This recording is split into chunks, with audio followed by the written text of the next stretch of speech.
السلام علیکم ناظرین، آج میں آپ کو تاریخ اسلام کے ایک ایسے باب میں لے کر چلوں گا جسے یاد کر کے آج بھی دل کانپ اٹھتا ہے، آنکھیں نم ہو جاتی ہے اور روح تڑپ اٹھتی ہے۔ ذرا سوچئے، ذرا تصور کیجئے، آپ کسی کو اپنا محسن سمجھتے ہو، آپ اس سے محبت کا دعویٰ کرتے ہو، اسے بار بار خط لکھ کر اپنے شہر بلاتے ہو، اور پھر جب وہ آپ کے دروازے پر پہنچ جائے تو آپ اس کا ساتھ چھوڑ دے۔ کیا اس سے بڑا دھوکہ ہو سکتا ہے؟ کیا اس سے بڑی بے وفائی ہو سکتی ہے؟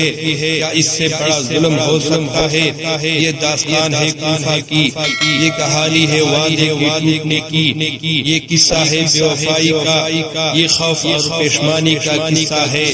آج بھی تاریخ کے صفحات پر ایک سوال لکھا ہوا ہے، کوفہ والوں، تم نے امام حسین علیہ السلام کو بلایا کیوں تھا؟ اگر ساتھ چھوڑنا ہی تھا۔ سن 60 ہجری کا زمانہ تھا، یزید کی حکومت قائم ہو چکی تھی، کوفہ کے بہت سے لوگ یزید سے خوش نہیں تھے، وہ اہل بیت سے محبت کے دعوے کرتے تھے، ہر مجلس میں امام حسین کا ذکر ہوتا تھا۔ آخر کار انہوں نے فیصلہ کیا کہ امام حسین کو کوفہ بلایا جائے۔ خطوط لکھنے شروع کر دیے گئے، ایک خط، دو خط، 10 خط، پھر سینکڑوں خطوط اور ہزاروں خطوط، ہر خط میں ایک ہی درخواست تھی کہ نواسے رسول صلی اللہ علیہ وآلہ وسلم ہمارے پاس آئیے، ہم آپ کے ساتھ ہیں، ہمارے پاس کوئی امام نہیں، آپ تشریف لائیں، ہم آپ کے لیے اپنی جانیں قربان کر دیں گے۔ قاصد مسلسل مکہ مکرمہ پہنچ رہے تھے، امام حسین دیکھ رہے تھے، خطوں کے انبار لگ گئے، وہ جانتے تھے کہ معاملہ بہت نازک ہے، اسی لیے انہوں نے فوراً سفر کا فیصلہ نہیں کیا۔ اہل حالات جاننے کے لیے اپنے چچا زاد بھائی حضرت مسلم بن عقیل رضی اللہ عنہ کوفہ روانہ فرمایا۔ حضرت مسلم کو حضرت مسلم جب کوفہ پہنچے لوگوں نے استقبال کیا، ہر طرف خوشی کی لہر دوڑ گئی، گلیاں اور بازار لوگوں سے بھر گئے، لوگ جوگ در جوگ بیعت کرنے لگے، ہزاروں افراد نے حضرت مسلم کے ہاتھ پر بیعت کی، ہر شخص کہہ رہا تھا ہم امام حسین کا ساتھ دیں گے، ہم آخری سانس تک وفادار رہیں گے۔ حضرت مسلم کو بھی یقین ہو گیا کہ کوفہ کے لوگ اپنے وعدے میں سچے ہیں، چنانچہ انہوں نے امام حسین کو پیغام بھیجا، لوگ آپ کے منتظر ہیں، آپ تشریف لے آئیے۔ جب یزید کو کوفہ کے حالات کا علم ہوا وہ بہت پریشان ہو گیا، اس نے اپنے سب سے سخت گورنر عبید اللہ بن زیاد کو کوفہ بھیج دیا۔ عبید اللہ بن زیاد کوفہ پہنچا تو اس نے آتے ہی دھمکیوں کا بازار گرم کر دیا۔ اس نے سرداروں کو بلا کر کہا جو یزید کا ساتھ نہیں دے گا اسے سزا دی جائے گی۔ کچھ لوگوں کو دولت دی گئی، کچھ کو عہدوں کا لالچ دیا گیا اور کچھ کو موت سے ڈرایا گیا۔ آہستہ آہستہ کوفہ کا ماحول بدلنے لگا۔ کل تک جو لوگ بڑے بڑے دعوے کر رہے تھے اب خوف زدہ ہو چکے تھے۔ جن گھروں میں امام حسین کی محبت کے نعرے لگتے تھے وہاں خاموشی چھا گئی، جن زبانوں پر وفاداری کے دعوے تھے وہ خاموش ہو گئے، جن ہاتھوں نے خطوط لکھے تھے وہ پیچھے ہٹ گئے۔ ایک دن حضرت مسلم مسجد میں آئے، ہزاروں لوگ ساتھ تھے، مغرب تک تعداد کم ہو گئی، عشاء تک اور کم ہو گئی، اور رات ہوتے کوئی باقی نہ رہا۔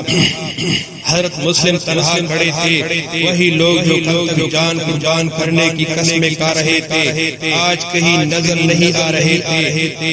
رات کا اندھیرا پھیل چکا تھا، حضرت مسلم کوفہ کی گلیوں میں چل رہے تھے، وہ ایک دروازے پر جاتے دروازہ بند ہو جاتا، دوسرے دروازے پر جاتے دروازہ بند ہو جاتا، تیسرے دروازے پر جاتے وہ بھی بند ملتا۔ لوگ کھڑکیوں سے دیکھتے تھے مگر خوف کی وجہ وجہ سے باہر نہیں نکلتے تھے۔ کوفہ کی گلیاں گواہی دے رہی تھی کہ بے وفائی اپنے عروج پر پہنچ چکی ہے۔ اسی دوران ایک نیک خاتون دعا نے حضرت مسلم کو دیکھا، انہوں نے پہچان لیا کہ یہ رسول اللہ صلی اللہ علیہ وآلہ وسلم کے خاندان کے فرد ہے۔ انہوں نے ادب سے اپنے گھر میں پناہ دی، مگر قسمت کو کچھ اور منظور تھا۔ گھر کے ایک شخص نے حکومت کو خبر دے دی۔ صبح ہوتے ہی سپاہیوں نے گھر کا محاصرہ کر لیا۔ حضرت مسلم باہر نکلے، تنہا تھے، سامنے سینکڑوں سپاہی تھے، لیکن ان کے قدم نہیں لڑکھڑائے۔ انہوں نے مردانہ وار مقابلہ کیا، سپاہی پیچھے ہٹنے لگے، بہت سے زخمی ہوئے، لیکن آخرکار دشمنوں نے دھوکے سے انہیں گرفتار کر لیا۔ حضرت مسلم رضی اللہ عنہ کو قصر امارت میں لے جایا گیا۔ وہ جانتے تھے کہ اب شہادت قریب ہے، لیکن ان کے چہرے پر خوف نہیں تھا۔ ان کی سب سے بڑی فکر امام حسین تھے۔ وہ چاہتے تھے کہ کسی طرح امام حسین کو پیغام پہنچ جائے۔ لوگ اپنے وعدوں سے پھر چکے ہیں کہ کوفہ کے لوگ اپنے وعدوں سے پھر چکے ہیں، اب یہاں وفا نہیں رہی، مگر وقت بہت کم تھا۔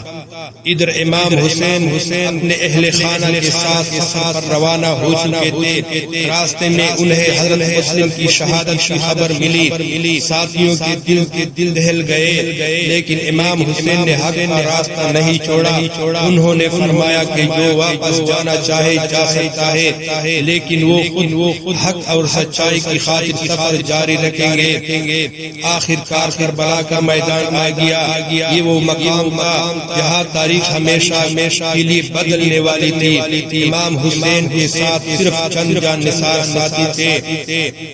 سامنے ہزاروں کا لشکر تھا۔ ان لشکروں میں بہت سے وہ لوگ تھے جنہوں نے کبھی خطوط لکھے تھے، جنہوں نے کبھی وفاداری کے دعوے کیے تھے، جنہوں نے کبھی ساتھ دینے کا وعدہ کیا تھا، لیکن آج وہ دشمن کی صفوں میں کھڑے تھے۔ تاریخ کا سب سے بڑا سوال آج بھی تاریخ ان لوگوں سے سوال کرتی ہے، تم نے خطوط کیوں لکھے، تم نے وعدے کیوں کیے، تم نے امام حسین کو بلایا کیوں، اگر ساتھ چھوڑنا ہی تھا تو امید کیوں دلائی، مگر تاریخ کے پاس ان سوالوں کا کوئی جواب نہیں۔ ناظرین، کوفہ کی بے وفائی صرف ایک تاریخی واقعہ نہیں، یہ ہر دور کے انسان کے لیے ایک سبق ہے۔ حق کو پہچان لینا کافی نہیں، حق کا ساتھ دینا ضروری ہے۔ وعدہ کرنا آسان ہے، وعدہ نبھانا مشکل ہے۔ زبان سے محبت کا دعویٰ کرنا آسان ہے، مشکل وقت میں وفاداری دکھانا اصل امتحان ہے۔ آج صدیوں بعد بھی کربلا کا پیغام زندہ ہے۔ امام حسین علیہ السلام کا نام زندہ ہے، وفاداروں کا نام زندہ ہے، لیکن بے وفائی کی مثال دینی ہو تو لوگ آج بھی کوفہ کو یاد کرتے ہیں۔ اللہ تعالی ہمیں حق کو پہچاننے، اس پر قائم رہنے اور مشکل وقت میں بھی سچ کا ساتھ دینے کی توفیق عطا فرمائے۔ آمین والسلام۔